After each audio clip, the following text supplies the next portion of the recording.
video showing you what Google Classroom looks like for pupils, because you might be wondering sometimes, what does it actually look like for them when they are in doing their work. So let's have a look. We're going to look through the different assignment options, or the different classwork options that is being given, and I'll show you what it looks like. First of all, when they see their stream, it looks like this. So you can see, just like you have the upcoming ones, you can see which one they are upcoming. This means that they can also easily go in and just click on that, and that will take them straight to the upcoming activities. That's quite good to know. Their classwork looks more or less the same as your one looks like. You have all the topics at the side, and then down when you scroll, you will have all the different topics that you have. In terms of people, you can see who are teachers, and you can also see who are the pupils in the class. So that is how it looks like, just the admin stuff. Now let's have a look at the different assignments. Let's start with a regular normal assignment. So this is what it looks like when they go in. This means that if you have given anything where you have given a copy for each child, then they will appear up in the top right corner up here. You will see that in this case they have been given two different documents that they can go in and work in. So these documents are different documents that they can go in and press, and then they can alter them, and then that will be automatically assigned to this assignment. This over here, however, is in this case just a link to something that they have to go in and watch or read. It could be materials, it could be a website, it could be a video, it could be anything, but they will lie over here. So anything they don't have a copy of each, they will have over here. You will see if you use your rubrics that they will come up in boxes underneath here. So these boxes are the rubrics, and they can't go in and interact with them as such, but what they can do is they can click on this little arrow here that says expand criterion. You can see here that it then comes up with specific, how can I be successful in, for example, these different things. So that is how that looks like, and it's really good for you to know how the rubrics actually looks when they go in and have a look at it. You will also see here that they have an option to add or create. This means that they can go in and add documents or slides or sheets or drawings or files or links or anything from their Google Drive that will then automatically be attached to this assignment. That is also good to know. At the end, when they have finished their work, they have to hand in. So this is the button that they're talking about when we talk about hand in. Let's have a look at just one of the assignments. So if we go in here and have a look. Now this assignment has actually already been handed in once. You can see here that there's some things that the teacher has already been in giving you some feedback on or done something about. For example, here you can see that, it should be I finished instead of A finished. Now I can go in and say, okay, I better change that. So as a pupil, you can go in and change that, and then you can say, I think it's resolved now. And then the same here, I accidentally wrote were instead of was. I was really good. So therefore I can go in and accept that suggestion.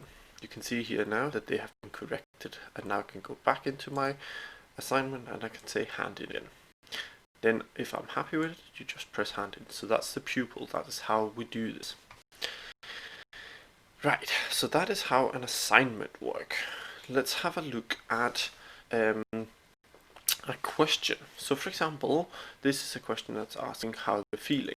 It could be any question. So there's two options when you have a question. You can either have a multiple choice, or you can have a long question, or like a short answer question. So this one is just how are you feeling today, and they can go in and select what they are doing. So let's say I'm happy, and then they can press hand in. That is actually how simple that one is. You can also see how many have handed in the different ones, so you could actually do, but you can go in as a teacher to set whether or not the pupils can see these or not. So that's up to you how you want to do that.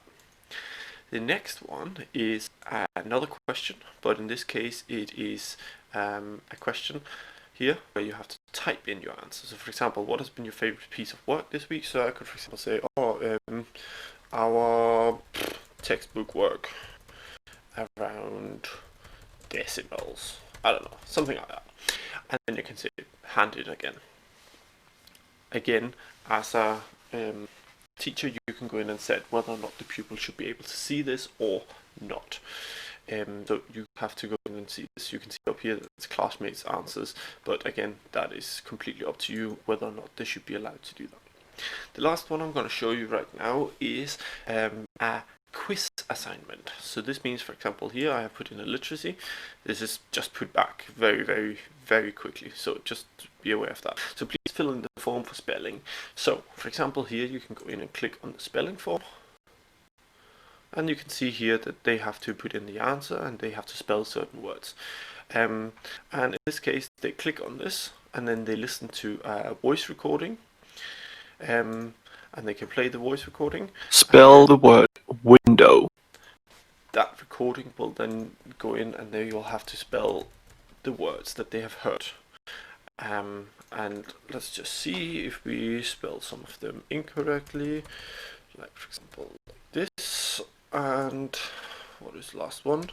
I think it was this one. So this one we can already see is incorrect. Just be aware of that. So when we go in and submit that, then they can go in and see score, and they can see, oh, I got one wrong. It should have been either of those. It would have been correct. And you can see that they got 2 out of 3. So that is quite good to see. When they then go in and open assignment, they come back into the assignment area. There we go, and then you can see that it automatically have submitted it. So that's quite good to know that it automatically submit. So they actually don't have to press a hand in. As long as they press submit in the form, then they have submitted it. So just be aware of that as well. And that's about it. Now, what I'm going to do now is I'm going to stop the video for a second, and then what I will do is I will show you what it looks like when it has been marked. Right, so what has happened now is that we have gone in and we have marked all the work for this particular pupil, and you can see that they have no longer any upcoming things because they have handed everything in. In terms of their literacy, you can see here that they have been given a mark. Up here it shows the mark that they have been given for their spelling. So that's what they need to do. They don't need to go in and resubmit. They could do it, but they don't have to. The next thing we can see here is that we can go in and see at the favorite piece of work, for example, and they can see that they have got a comment. That comment just says that it's great, and that's about it. They don't do anything else, but that's about it for that. Now, the one that's most interesting in my opinion is this one. So this one is the one that says or is a regular normal assignment.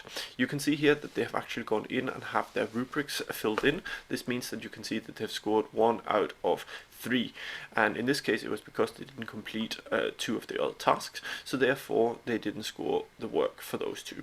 Of course, your rubrics and mine as well will be much more complicated than just basically 2 options, but just to get you the idea of what it looks like.